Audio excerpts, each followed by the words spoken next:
Olá, graça e paz, queridos irmãos. Você está no canal EUNBD, o canal de bênção para a sua vida. Eu sou o pastor Cícero Pereira e estamos aqui para dar prosseguimento ao quarto e último trimestre de 2018, na lição dos adultos. Hoje nós vamos estudar aí a lição de número 7, que tem por tema Perdoamos porque fomos perdoados, certo? Já estamos aí na reta final desse quarto trimestre desse ano de 2018. As 6 videoaulas anteriores você pode estar assistindo aí no canal EUNBD. Você pode acessar lá o meu canal e estão todas agrupadas em playlist para facilitar assim a sua localização, tá certo? Quero deixar aqui os meus agradecimentos a todos os inscritos do canal. Que Deus abençoe a vida de vocês e que o Espírito Santo nos conceda e nesta aula nós possamos aprender um pouco mais aí da palavra de Deus, tá certo? Você que é professor ou superintendente da escola bíblica, quero recomendar você fazer uso desses slides. Tenho certeza que te ajudará bastante aí nas suas aulas aí da classe dos adultos, até porque tem são várias as igrejas que têm feito uso desse meu trabalho, desses slides. É uma forma didática, uma forma diferente de você expor aí o seu conteúdo.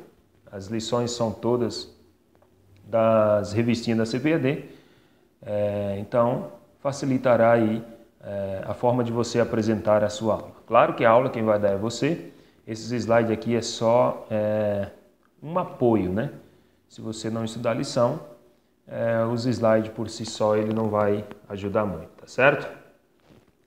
Então, que Deus abençoe a vida de vocês. Fica comigo aí até o final desse vídeo.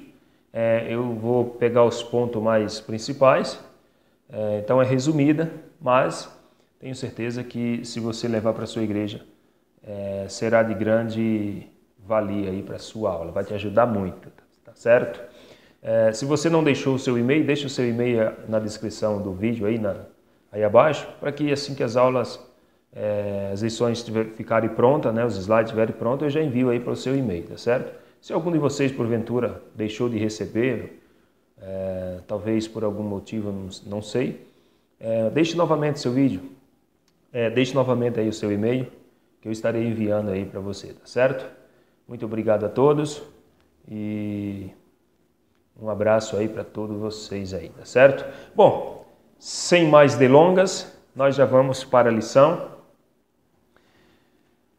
O texto áureo se encontra no livro de Mateus, capítulo 18, versículo 35. Diz assim: Assim vos fará também meu Pai Celestial, se do coração não perdoardes cada um a seu irmão as suas ofensas. Verdade prática diz, assim como Deus nos perdoa graciosamente, precisamos perdoar aqueles que nos ofendem. Leitura bíblica em classe está também no livro de Mateus, no capítulo 18, do versículo 21 ao 35. Como de costume, eu nunca faço a leitura, para que esse vídeo não fique muito longo aí, tá certo? Então já vamos direto aí para a introdução, que diz assim: essa parábola é uma daquelas que trata do relacionamento entre os discípulos de Cristo, ou seja, como este deve se comportar no âmbito do reino de Deus. Apesar de nossas Bíblias a intitularem de parábola do credor incompassível, o que ela ensina de fato é a forma de lidar com a ofensa e com o perdão. Então essa parábola, ela traz para nós ou nos esclarece a melhor maneira de nós lidarmos aí com a ofensa e com o perdão, tá certo? Então ela mostra a graça e ao mesmo tempo a responsabilidade, ou seja, se por um lado Deus nos perdoa por intermédio de sua infinita graça, por outro lado o que acontece? Nós temos a responsabilidade de perdoar aqueles que nos ofendem. Então, se Deus, por um lado, nos perdoou pela sua grande misericórdia, infinita misericórdia, por outro lado, fica a nossa parte, que é a responsabilidade de também agir da mesma forma para com aqueles que nos ofenderam ou que nos ofendem ou que possa vir aí a nos ofender, tá certo? Já vamos entrar para o tópico 1, que diz assim: interpretando a parábola do credor incompreensível. Subtópico 1, a nova vida no reino. O reino possui valores essencialmente diferentes daqueles que caracterizam as instituições terrenas e as organizações deste mundo. Lembre-se, nesse reino, os humanos eles são verdadeiramente grandes. Então, Mateus 18, do 1 ao 4, diz assim: naquela mesma hora chegaram os discípulos aos pés de Jesus, dizendo: quem é o maior no reino dos céus? Os discípulos perguntando, fazendo uma pergunta para Jesus. Então Jesus respondendo o seguinte: e chamando Jesus um menino, o pôs no meio deles e disse: em verdade vos digo que se não vos converterdes e não vos fizerdes como meninos, de modo algum entrareis no reino dos céus. Então Jesus continua dizendo: portanto, aquele que se tornar humilde como este menino, ou em algumas traduções diz como esta criança, esse é o maior no reino dos céus. Então o reino, ele possui valores essencialmente diferentes. O reino de Deus, ele possui valores diferentes do reino e das instituições terrenas e das organizações desse mundo. Porque nesse mundo, para ser o maior, tem que ter valores que condiz, né, a sua posição, tem que ter status. Mas no reino de Deus não. Os humildes, né, os menores, considerados no reino dos homens, são os maiores no reino de Deus. Ou seja, aqueles humildes, quem serve, quem verdadeiramente tem um coração transformado ou teve um coração transformado, tá certo? A suprema ofensa na comunidade do reino,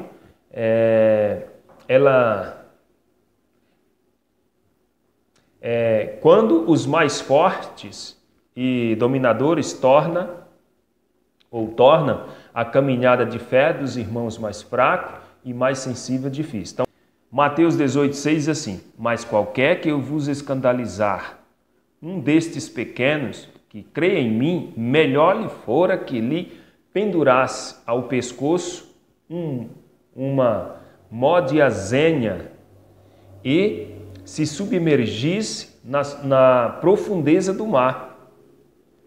Ai do mundo por causa dos escândalos, porque é mister que venha escândalos, mas ai daquele homem por quem o escândalo vier. Então Jesus está dizendo o seguinte, que aquele que fizer tropeçar um desses pequenos, um desses que faz parte do reino, melhor seria para o tal amarrar uma corda no pescoço, né? Colocar uma corda no pescoço, amarrar numa pedra bem grande, bem gigantesca, pesada, e se lançar na profundeza do oceano. Então, as pessoas que tornam a caminhada dessas pessoas humildes, desses irmãos humildes, desses servos de Cristo, né, que estão aí batalhando, lutando para vencer as dificuldades. Então, as pessoas que tornam essas pessoas ou que oprimem essas pessoas, fazendo com que elas vejam o caminho que ela está caminhando, o Evangelho de uma forma mais difícil, ou seja, mais complicada, essas pessoas elas terão uma punição severa. Ou seja, aqueles que não entram no reino dos céus e não deixam os outros entrarem, esses aí pagarão um preço muito alto, certo? De igual modo, mostrar desprezo pelos irmãos em Cristo é algo inaceitável. De forma alguma, devemos mostrar desprezo por aqueles que estão na presença do Senhor, aqueles irmãos humildes que estão buscando aí a presença do Senhor. Não devemos tratar com diferença, porque um sabe mais do que o outro, ou porque um é melhor do que o outro. Isso não existe no reino de Deus. Vede, não desprezeis alguns desses pequenos ou pequeninos, porque eu vos digo que os seus anjos nos céus sempre veem a face de meu Pai que está nos céus. Mateus 18:10. Então, a mensagem que a parábola quer transmitir é unicamente o perdão de Deus e a obrigatoriedade que os homens têm em perdoar em função de que Deus já tê-los perdoado. Então, a nossa obrigação é o quê? Perdoar os nossos irmãos, as falhas dos nossos irmãos para conosco. Por que nós devemos perdoar? Porque nós fomos perdoados pelo Senhor. Todo ser humano tem por dever perdoar o próximo. Por quê? Porque Cristo os perdoou. Nós não merecíamos perdão algum, mas o Senhor, pela sua infinita bondade e misericórdia, nos perdoou. Tá certo? Subtópico 2, o perdão ilimitado. Pedro quer saber quantas vezes deve perdoar o irmão ofensor. Então Pedro agora já faz uma pergunta para Jesus. Quantas vezes deveria perdoar o seu irmão que lhe ofendeu? Ele até sugeriu, talvez tenha se sentido generoso ao sugerir até 7. Ele disse, Senhor, até quantas vezes devo perdoar meu irmão? Até 7 vezes? Jesus está se valendo de uma hipérbole, ou seja, não devemos entender tal número no sentido matemático preciso. Jesus disse, olha, não 7, mas 70 vezes 7. Isso não quer dizer que nós temos uma quantidade específica de número de vezes que devemos perdoar. Então, se eu perdoar, se uma pessoa errar comigo 7 vezes 7, 49, 490 vezes, se ela pecou comigo, errou comigo essa quantidade de vezes, então, a próxima vez que ela errar, eu não a perdoo mais. Não era isso que Jesus estava dizendo. Isso era uma hipérbole. Ele estava dizendo o seguinte, que nós devemos perdoar sempre que houver a necessidade. Sempre que alguém nos suplicar o perdão, nós devemos perdoar. E sempre que alguém errar conosco, mesmo que ela não venha pedir perdão, se nós tivermos a oportunidade, devemos procurar e pedir perdão, ou seja, manter aí a união ou a comunhão com o próximo. Jesus ensina a perdoar quantas vezes for necessário, mas isso também deve ser feito de coração. Então, Jesus disse que nós devemos perdoar quantas vezes nos for necessário, mas não é só de boca para fora. Existem 2 tipos de perdão. Aquele que a pessoa perdoa, mas não quer manter mais relacionamento com aquela pessoa. Existe o perdão no sentido mais profundo, que é aquele que você perdoa e mantém o relacionamento, ou até melhor, o relacionamento que você tinha anterior, agora com esta pessoa. Este é o verdadeiro perdão, que você perdoa e mantém aí um laço de relacionamento. Então, isto é, devemos perdoar com liberalidade e sinceridade. O perdão tem que ser com verdade e com sinceridade, tá certo? Subtópico 3, uma dívida impagável. Os servos de um rei eram oficiais de alta posição a serviço do imperador.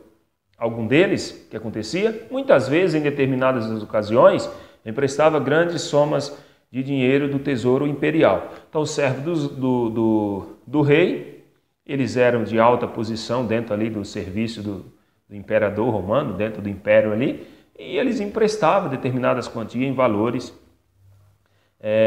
para alguns servos, algumas pessoas a qual ali precisavam, né?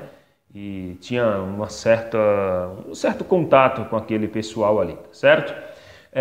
Porém, olha só, um talento naquela época, isso não é especificamente valores específicos, mas aproximado, então um talento equivale a $1.000 americanos, ou seja, sendo que 10 mil talentos equivale a um valor de 10 milhões de dólares. Então, tratava-se de uma dívida impagável. Então, essa pessoa aqui, ela não tinha como pagar a sua dívida. Um servo, uma pessoa que trabalhava, um funcionário comum, não tinha 10 milhões de dólares para pagar uma dívida.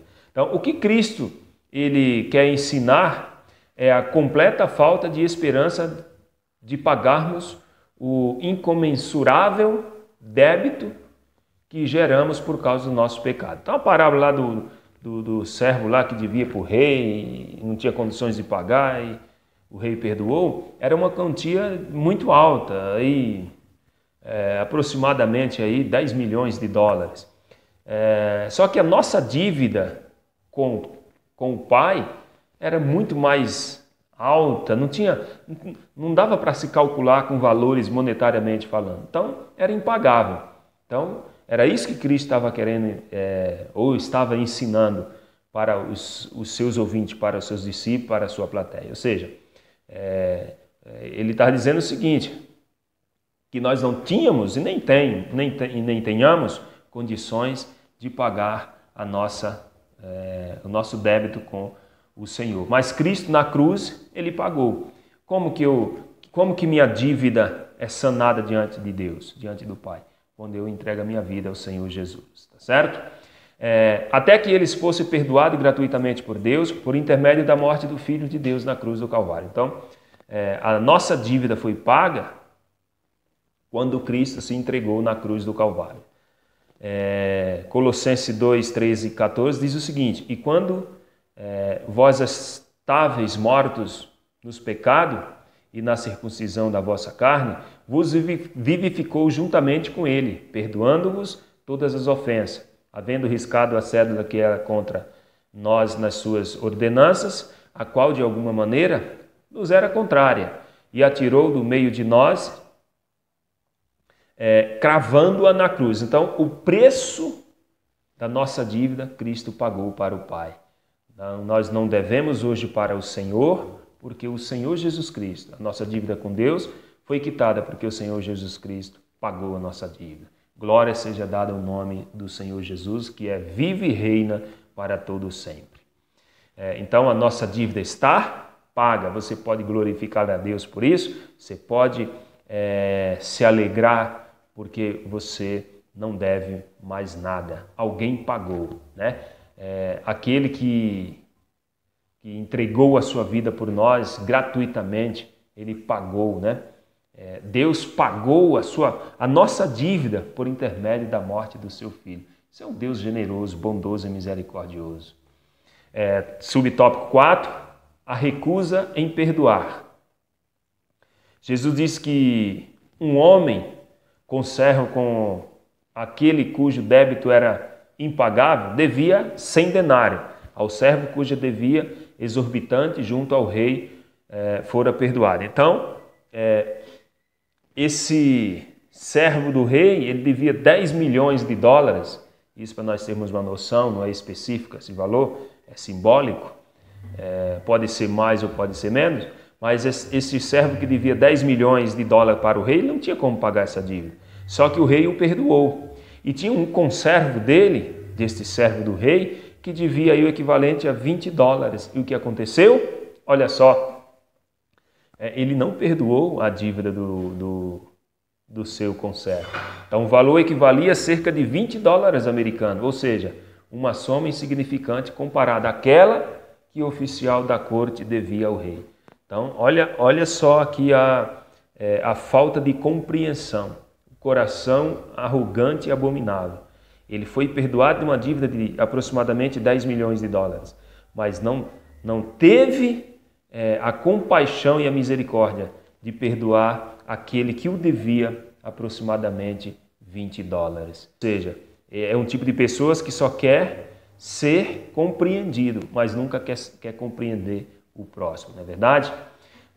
Recusar-se a dar um prazo para que o homem pudesse quitar a dívida e ainda mandou que seu servo fosse lançado na prisão. Então, esse servo ele era tão mau que o conservo dele, o amigo dele, disse: meu senhor, tem misericórdia, me dê um tempo, porque a pessoa que estava devendo para ele, o servo que estava devendo para ele, não se recusou a pagar, só disse que precisaria de um tempo e ele não quis conversa. O que é que ele fez? Mandou lançar o homem na prisão. Mas, olha o que acontece, os demais servos, ao sentirem-se revoltados pela atitude injusta do credor incompreensível, o que é que ele fez? O que é que esses servos fizeram?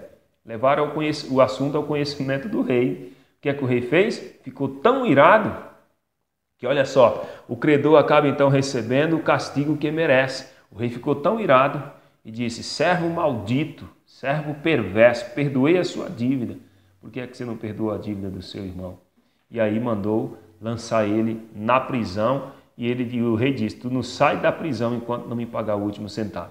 Então, se ele devia 10 milhões de dólares, com certeza esse camarada morreu na prisão. Para ele foi uma prisão perpétua. Então, Jesus termina com a advertência de que Deus fará o mesmo quando não perdoamos cada um dos nossos irmãos que nos ofende. Então, se nós não perdoarmos quem nos ofendeu, quem está precisando de perdão, Deus fará a mesma coisa.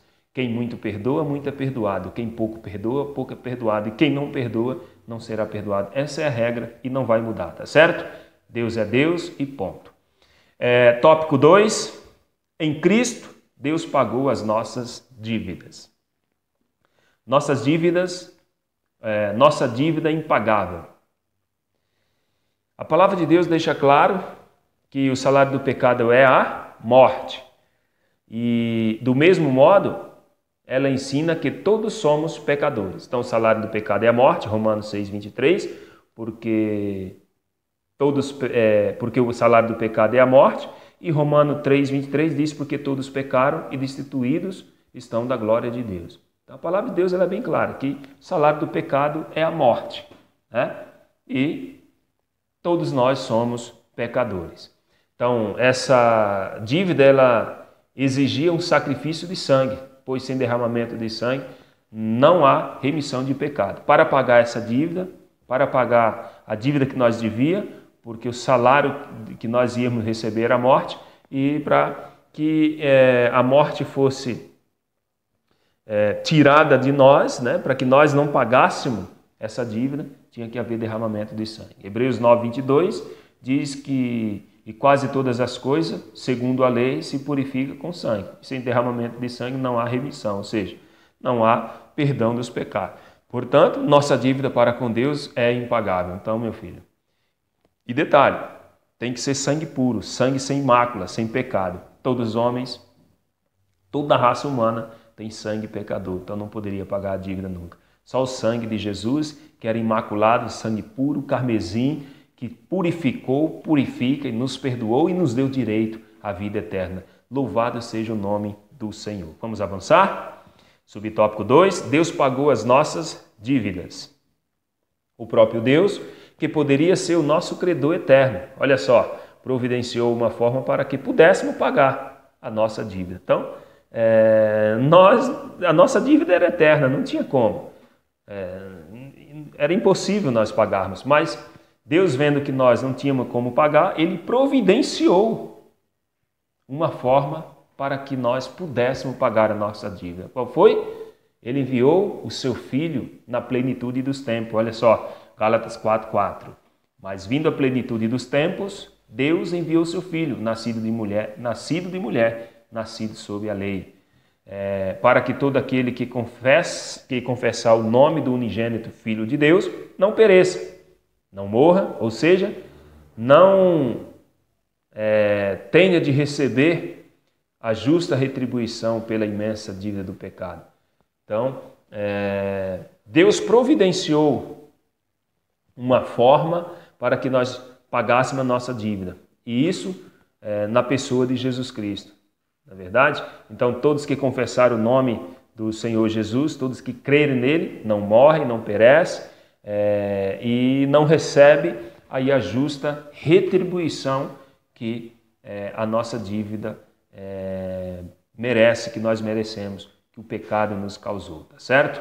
Então, olha só, Gálatas 4:5. Para remir os que estavam debaixo da lei, a fim de recebermos a adoção de filho. Então, hoje nós somos adotados como filho de Deus por intermédio de Jesus Cristo. Nós somos justificados, né, pela justiça do Senhor.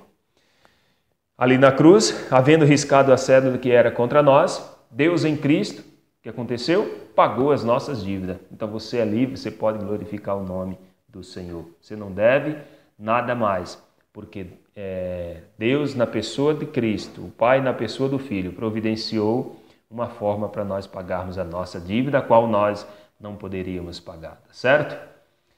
Subtópico 3, nada pode nos condenar. Bom, porque Deus em Cristo pagou as nossas dívidas, estamos livres da condenação do pecado. Romanos 8:1 diz que agora nenhuma condenação há para os que estão em Cristo, que não anda segundo a carne, mas segundo o Espírito. Então agora nós somos livres, nós estamos livres da condenação do pecado. O pecado não tem mais poder, a morte não tem mais poder sobre nós. Aqueles que estão em Cristo não são mais condenados, tá certo? Não anda mais segundo a carne, mas tem que andar segundo o Espírito. E Paulo ele explica bem isso. Ele diz que em Cristo o Espírito de vida me livrou da lei do pecado e da morte. Essa é a terceira lei que o apóstolo Paulo fala. A lei do pecado, a lei de Deus e a lei do Espírito que vivifica, né? E que nos tirou do poder do pecado e da morte. Podemos dizer que agora somos livres da condenação por tal grande misericórdia de Deus. Lamentações 3, 22 e 23 diz que as misericórdias do Senhor são a causa de não sermos consumidos. Ou seja, porque as suas misericórdias não têm fim. Novas são cada manhã. Grande é a tua fidelidade. Então, você que está me ouvindo, meu amado, você é livre. E se porventura você ainda está preso no pecado, Jesus tem liberdade para você. Jesus pode te libertar. Qual é o pecado que está te aprisionando? É o vício, a pornografia, é as drogas, é a bebida? Eu não sei qual é o vício que está te aprisionando, mas Jesus pode te libertar, porque as misericórdias do Senhor é a causa de nós não sermos consumidos. E as misericórdias do Senhor, elas se renovam cada manhã, tá certo? Tópico 3, uma vez perdoados, agora perdoamos. Não endureça o coração. Se a misericórdia é uma marca do ministério de Cristo, deve ser também uma marca de seus seguidores, claro, né? Assim não podemos endurecer o coração para com aqueles que nos devem, uma vez que Jesus jamais agiu dessa maneira. Então, se a misericórdia de Cristo é a marca do seu ministério, também deve ser a marca nossa, porque nós somos seguidores dele. Nós não podemos, de forma alguma, endurecer o coração ou para com aqueles que devem, né? Que nos devem. Uma vez que Jesus não fez isso com nós. Se Jesus levasse em conta o tempo da minha ignorância, o que eu fiz com ele, o que você fez com ele, o que nós fizemos com ele, nós estávamos em maus lençóis, não é verdade? Devemos tomar cuidado, pois a ênfase no juízo será proporcional à ênfase na misericórdia. Então, a Bíblia diz que a misericórdia triunfa sobre o juízo. Quem não age de misericórdia também não terá misericórdia, tá certo? Subtópico 2, devemos agir com misericórdia. Deus nos perdoou quando ainda éramos pecadores. Deus não nos perdoou quando nós éramos certinho, bonitinho, sem pecado. Pelo contrário, quando nós estávamos perdidos, Ele nos perdoou. Romanos 5:8 diz, mas Deus prova o seu amor para conosco, em que Cristo morreu por nós, sendo nós ainda o quê? Pecadores, destituídos da sua glória, não é verdade? Então, o que acontece? O que acontece é que nós devemos agir com todos de forma misericordiosa. Foi assim que Cristo agiu com nós, fazendo com que isso predomine em nosso caráter como nova criatura. Então, o que tem que predominar no nosso caráter é a misericórdia de Deus, misericórdia de Cristo, porque Ele agiu com misericórdia para conosco. Segundo os Coríntios 5,17, diz que assim que se alguém está em Cristo, o que acontece? Nova criatura é. As coisas velhas já passaram, eis que se fez tudo novo. Subtópico 3 e último subtópico, devemos dar o presente que recebemos. Então, nós recebemos um presente, agora devemos dar. Que presente é esse? Bom, sabemos que todos os autênticos discípulos de Cristo receberam abundante perdão, graça e infinita misericórdia. Ou seja, e isso é um dom de Deus. Então, todos os discípulos de Jesus, os verdadeiros discípulos, os verdadeiros crentes, eles receberam perdão, né? Eles receberam uma graça infinita, uma misericórdia infinita. Então, isso é dom de Deus, isso é um dom de Deus. E em Efésios 2, 4 ao 8 diz assim, mas Deus que é riquíssimo em misericórdia, pelo seu muito amor com que nos amou, estando nós ainda mortos em nossas ofensas, nos vivificou juntamente com Cristo. Pela graça sois salvos e nos ressuscitou juntamente com Ele nos fez assentar nos lugares celestiais em Cristo Jesus. Para quê? Para mostrar nos séculos vindouros as abundantes riquezas da sua graça pela sua benignidade para conosco em Cristo Jesus. Porque pela graça vós sois salvos, por meio da fé, e isso não vem de vós, é dom de Deus. Então, pela graça nós somos salvos, porque a graça, é dom de Deus, a fé, também é um dom de Deus, e tudo isso não vem de nós, tudo isso provém de Deus. Tudo provém de Deus. Então, nós sabemos que quem é cristão de verdade foi perdoado, pela infinita graça e misericórdia do Senhor. Então, nós devemos agir da mesma forma com os nossos irmãos, tá certo? Vamos avançar. É um presente do Pai para nós que merecíamos a morte. Então, Cristo é um presente, é o presente que Deus nos deu, não é verdade? João 3,16 diz, porque Deus amou o mundo é, em geral, as pessoas, de tal maneira que deu seu Filho unigênito, para que todo aquele que nele crê não pereça, mas que tenha vida eterna. Quando Cristo morreu na cruz do Calvário, toda a humanidade foi perdoada. Se todos o reconhecessem, todos estariam salvos. Mas, infelizmente, todos não receberam. Mas o perdão, Cristo disponibilizou para todos. Não existe pecado que Cristo não possa perdoar, tá certo? E para nós fecharmos esta lição, a conclusão diz o seguinte: a parábola que estudamos nesta lição evita qualquer abuso ou presunção da graça que recebemos de Deus. Alguns, às vezes, querem apresentar um tipo de graça que não precisa ser levada muito a sério. Olha só. Só que, contudo, a Bíblia ensina a respeito de uma graça que é transformadora.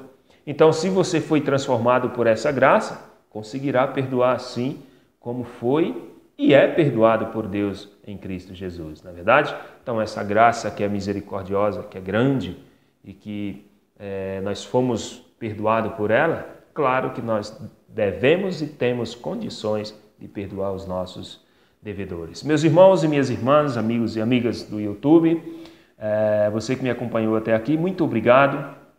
Esta aula é resumida, mas eu tenho certeza que o Espírito do Eterno te ajudou, fez compreender alguns pontos aí que talvez você ainda não tinha entendido.